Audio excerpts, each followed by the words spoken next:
Welcome to the Exploring New England podcast with Ryan Zipp, where each week I will be talking about what makes this historic region such an amazing place to enjoy. From the scenic views to road trip ideas to where to grab the best eats and much more. Let's get going.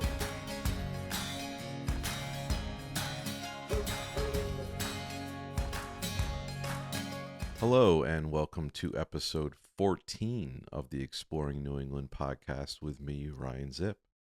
So today is June 20th when you guys will be listening or watching, and I guess this means we're officially into summer here in New England. We've kind of been in that stretch. It's I never know exactly how to categorize it, but between after Memorial Day and before today, the official start to summer, it's kind of always like it's feeling like summer, but not quite yet. And that's the time too when I'm going around chasing the lupin blooms. And last week's episode talked a bit about my most recent trip for them to Mid-Coast Maine area, which was successful in enjoying some favorite spots and also finding some new ones to capture. So if you missed out on episode 13, be sure to head back. Also, unlucky number 13 episode, we didn't have any malfunctions or anything went wrong, so we made it through it. And except, I don't know if you can tell, but my allergies are just consistent this year, so can't really breathe out of my nose too well.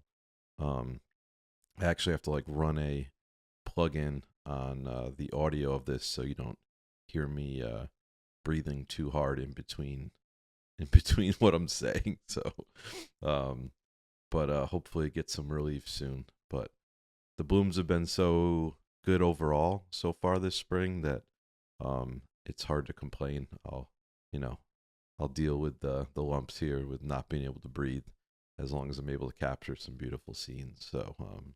So yeah, great to be with you guys again. And now we're officially in summer, so we'll start, talking more about all of the things that are great in New England in the summertime. And, I was telling a few people recently that, now like late spring, early summer through fall, foliage, end of October, there's nothing better than New England for summer and fall. So we have so many amazing coastal spots for the summer. Also, inland, some lakes and other mountain areas too that are perfect with just lush greenery everywhere right now.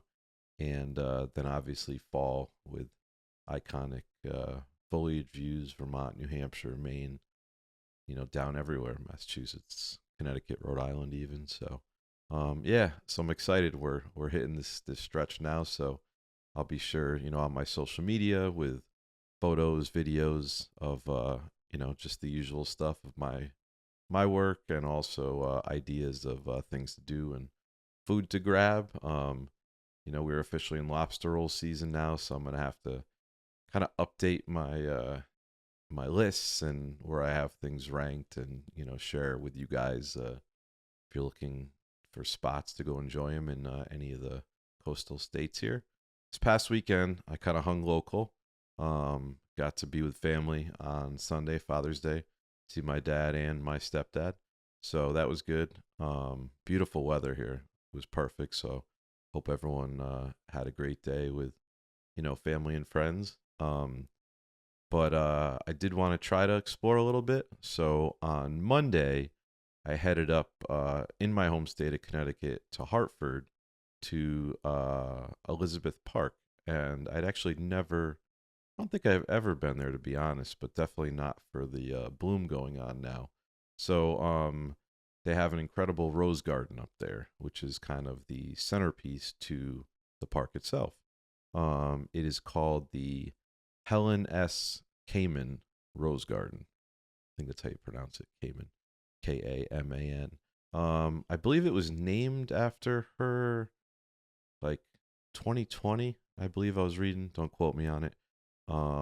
After her, I don't know if a state or foundation kind of made a donation in honor of her And the park, I was reading a little bit, it takes a good amount of money to run every year, so there's donations and volunteers and such. But yeah, I'm sure some of you have been there for it, or at the least seen photos or videos of it floating around social media. But spectacular. I got there a little bit early. It was bright, real harsh light out, so and it was hot. So I hung in the car with some AC on for a little bit until some clouds were rolling in. I was looking at a few different apps, and just to make for some actual less harsh, diffused light for photos. So I figured it was worth the wait. And then I, got out of the car, got the camera ready, and just started walking around. And just reading up about it a little bit afterwards, which is cool to always, find out about the places I go. And it was the first ever municipal rose garden in the country. It opened in 1904, which is awesome. So, well over, 120. They just hit their 120th year, which is pretty awesome. And it's the third largest rose garden like this in the country.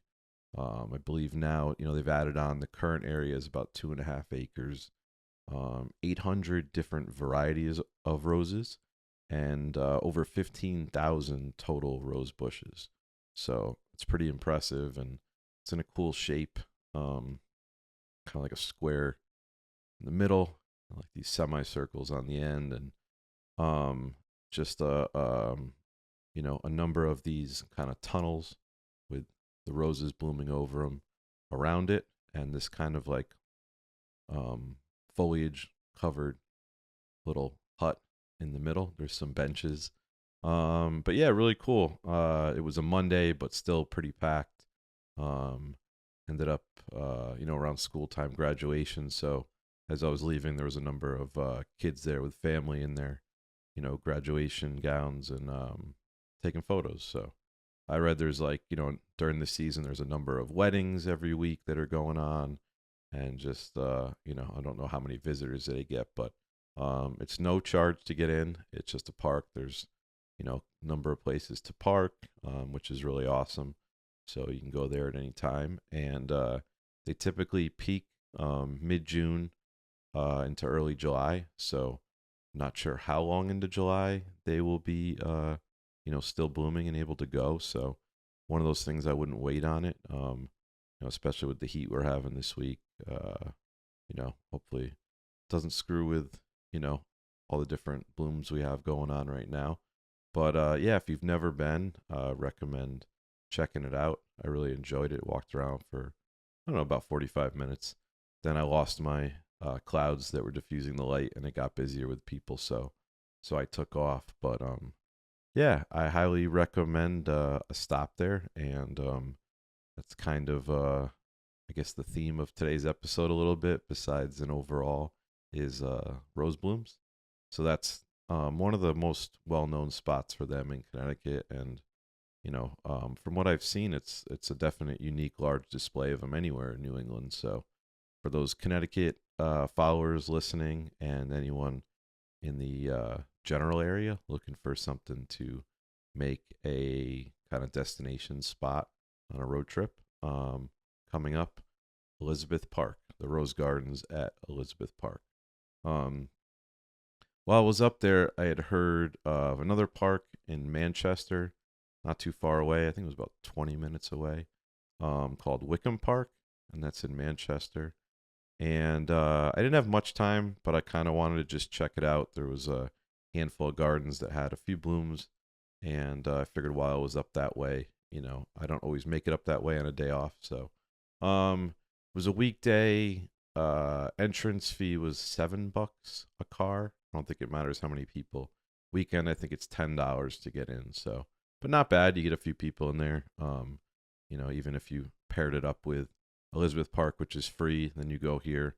Even on the weekend, it's only going to cost you $10 for a car full of people at both spots. So, yeah, not an expensive day trip of things you could do and pack a lunch. And at the Wickham Park, there's plenty of spots. You could have picnic and, relax. I like I said, I just checked out of like 4 of the gardens. I parked right in Lot A. It was the first lot when you go in. And it was Oriental Garden, Scottish Garden, English Garden, and Irish Garden. And those were all the spots I walked around just for a little bit. I think it says they have wetlands, ponds, picnic areas. I think there's some sports fields, frisbee golf course. So just another cool area that's preserved as a park and just has a lot of options to go enjoy during the upcoming beautiful weather. Um, so that was my Monday. So I was in my home state checking out a few new spots that I hadn't got to. Wasn't had thought about heading up to Vermont. It just didn't work out to try for the hot air balloons up in Keachie near Woodstock. So and this coming weekend coming up, I not sure what I'm doing yet. I'd wanted to get away, a few options, but it's looking like some showers and storms and rain coming in for Saturday, Sunday, Monday. So we'll play it by ear. But there's any spots with roses blooming right now, and also the hydrangea are making a bit of a early appearance this year, and they look to be in good shape after last year where it was definite off year, a lot worse than usual around from what I saw and heard. So that's exciting that they're looking to be more back to normal this year. The ones in my yard are blooming kind of earlier than ever, and they've grown. They've grown a lot since they started coming out this year. So looking forward to that. And I'd say moving forward, next week I'll probably talk a bit about spots that I've been for them or maybe are planning to go this year to try to capture them for the first time. So hydrangea season is basically here. I always think it as the very end of June until, like July 10th, 12th or something. Obviously every year is a little different, but this year seems to be a little bit early. So I don't know what that means as far as how long they will bloom until. So remains to be seen. But if you were on the fence, I'm going to be probably starting with them like June 29th-ish, really going for them, probably on the Cape. And, but, locally there are some that are out looking pretty nice already. So I'd adventure around any coastal spots where you are. And, there's some definitely out now that are photo worthy already. So don't wait. Definitely enjoy them now the next couple of weeks before, because who knows what kind of heat spells we can get at any time, and could just shorten the span of any blooms out there. So don't wait. Hopefully we don't get too many crazy heat waves this summer. Right now we're in a bit of a one. So, and then the other thing I wanted to highlight was a trip I took last year, right around this time, the end of June, and to kind of follow along with the rose bloom theme of the episode. And that was my second ever trip out to Nantucket. I got in there for the first time ever at the beginning of May. And I talked about that in a previous episode. Great time to go in that first couple weeks in May, because, it's not busy with tourists yet. Hotels are cheaper, etc. So you can go enjoy it. But everyone was telling me, like, you have to come back for the rose blooms.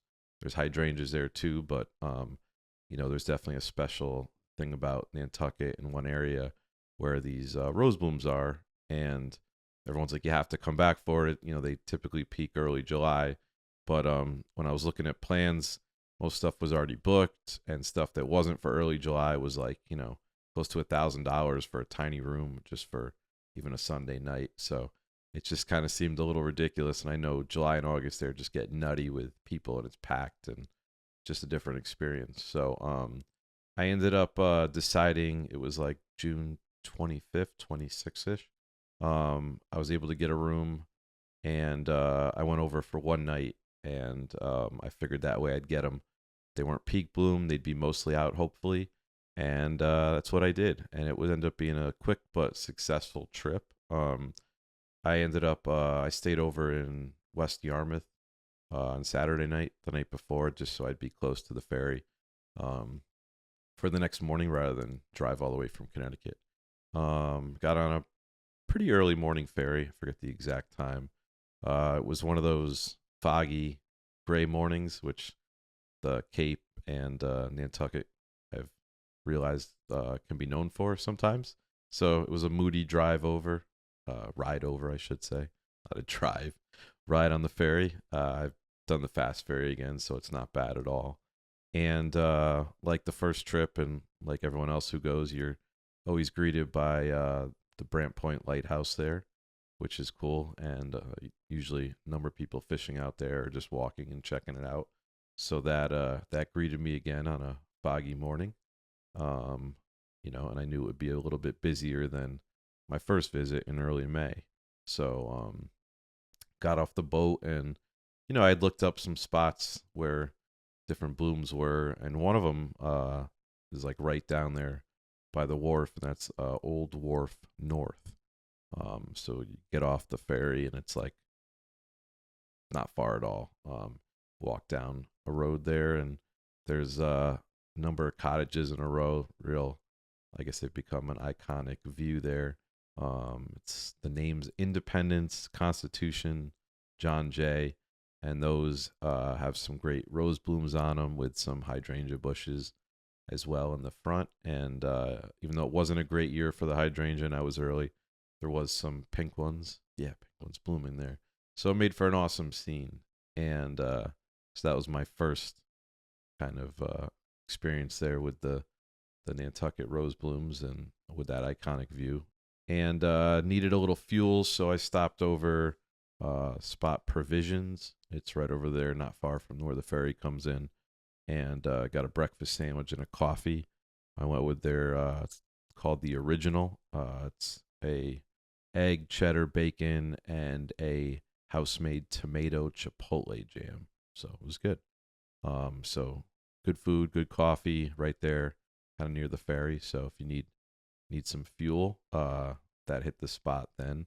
I think I dropped bag off at the hotel. Room wasn't ready yet. I booked a room at the Jared Coffin House, historic hotel there. I believe 1845 it was open.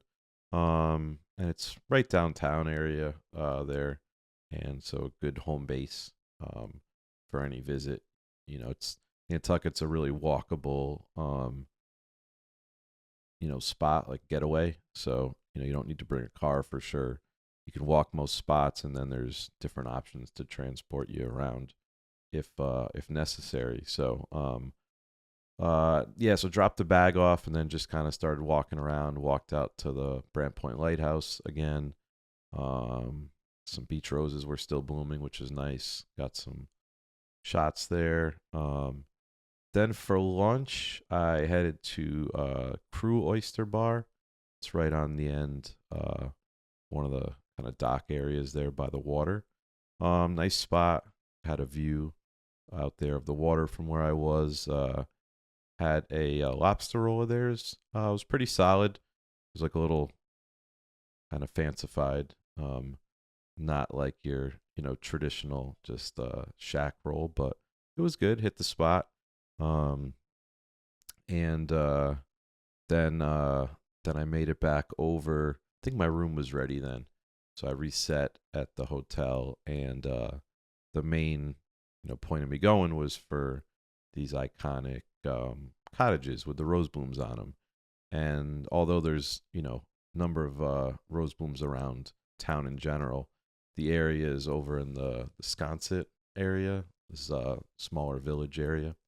And there's a thing called the Wave. It's like a shuttle bus, and there's a number of routes, but it goes right from downtown. And I think it was like $2 or $3 each way, which is super cheap. It's a lot cheaper than taxis or Ubers that are there as well. So I think it's easy to find a schedule online. But I took that right from downtown over to Sconset. You get off right there. It's like a little mini rotary. There's a market right there if you need any snacks, if it's open. And then you walk down the road a little bit there, and that's where these cottages start, and just kind of walk around some of the streets, the block there, and just take some time. And there's a number of amazing you know cottage setups where these roses are all over the roofs, on the fences, posts. um and it's just, I've never seen anything like that. So kind of made you feel like you could have been in, like, I guess England, or I don't know where you think of when you think of these old little houses, covered in rose blooms. But that's, kind of the thing that I love adventuring around New England for, are these things that make certain areas just known for what they are, and unique and iconic in their own ways. So I had seen photos of them, and then, everyone on my previous visit was telling me how I needed to come back for them, and I'm glad I made it happen. So I highly recommend a day trip there. If you could do an overnight or longer, obviously, make it happen as well. Like, whatever you can do. Hotels are significantly more expensive now than they were in May, and then once July, August hits, it's, exponentially more if things are even available now. But you could do a day trip over as well. See what, take an early ferry over and take the latest one back. So, but I haven't seen what, current conditions there are now, any updates, but I would assume they're on a similar path. I was there. Any photos you see on the YouTube version here were from either the 25th or 26th of June last year. Then there's also the Sconset Bluff Walk there that I did in May, which is cool. A developer, forget his name, in 1800s, he made sure that when he was developing these properties there, that there would be a right of way for the public to walk along the edge there of, you know, these the bluffs and the cliffs, and looking out to the water, so it wouldn't just be private, which was awesome. So you can walk that whole way still. There was some rose blooms there. There's an area you can't walk anymore because of erosion, unfortunately.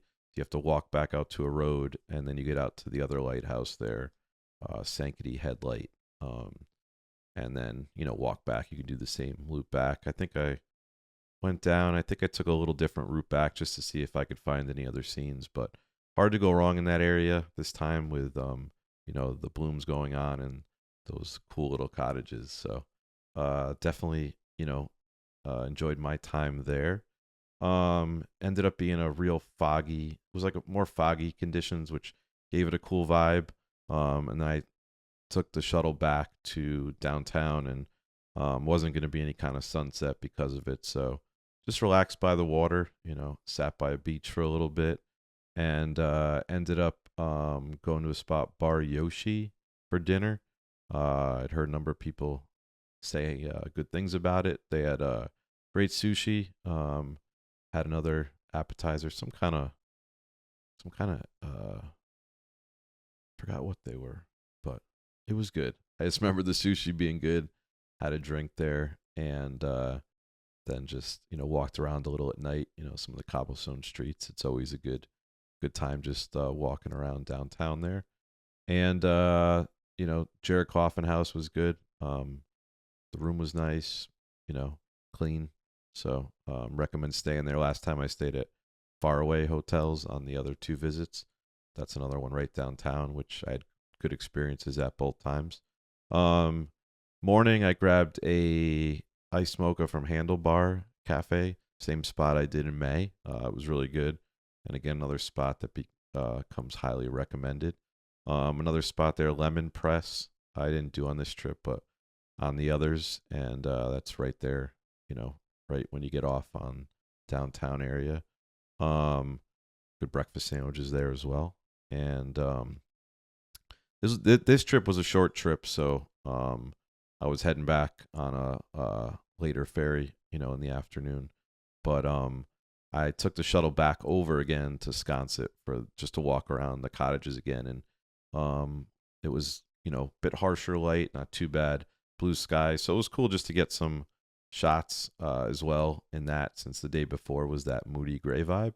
So to be able to get both conditions on one short trip, you don't get to do often. So I was happy about that. And trying to think what else I can tell you about. Another spot was called Something Natural.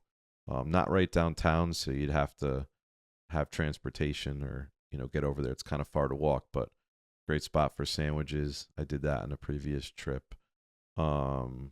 And then I made my way back downtown, grabbed my bag at the hotel, and then on the way out to the ferry, I grabbed an ice cream from Jack and Charlie, is the name of it, kind of over heading back towards the ferry there. And a cool little ice cream shop. Couldn't decide, so I got one scoop of black raspberry and one scoop of moose tracks, which is like peanut butter, mini peanut butter cups, and like fudge tracks. So it was hard to go wrong. And they had this fresh chocolate waffle cone, which was still warm when I grabbed it. So couldn't, think of a better way to enjoy the last few minutes there before I was getting on the ferry. And it was a great quick visit. So I would definitely go back another time.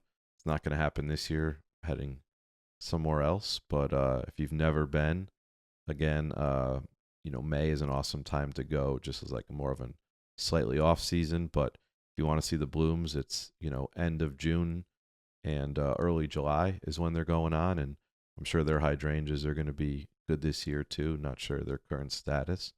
Um, so add it to your list, whether it's this year or a year down the line, and I'll be sharing content of it in the next week or two on my Instagram. So if you want to see some shots of what I got from that trip, be sure to keep checking my page. I know Instagram isn't showing uh, my posts to many followers these days, like for everybody else. So make sure you check in and just see what I've been up to whenever you think of it. And again, I appreciate you guys following me along on there and subscribing on YouTube. So if you're on there, if you're watching now and you're seeing me, subscribe, give the thumbs up, throw a comment. It all helps me. And if you're listening on like Spotify or Apple Podcast, if you have a chance to give a rating, thumbs up, give all the stars and all those good things. And like I've said before, share with a friend, family member, anybody who you think digs the stuff that we do and would enjoy it. I appreciate it. And I think we're going to wrap that up for episode 14. So we had a rose theme episode from Connecticut to Nantucket.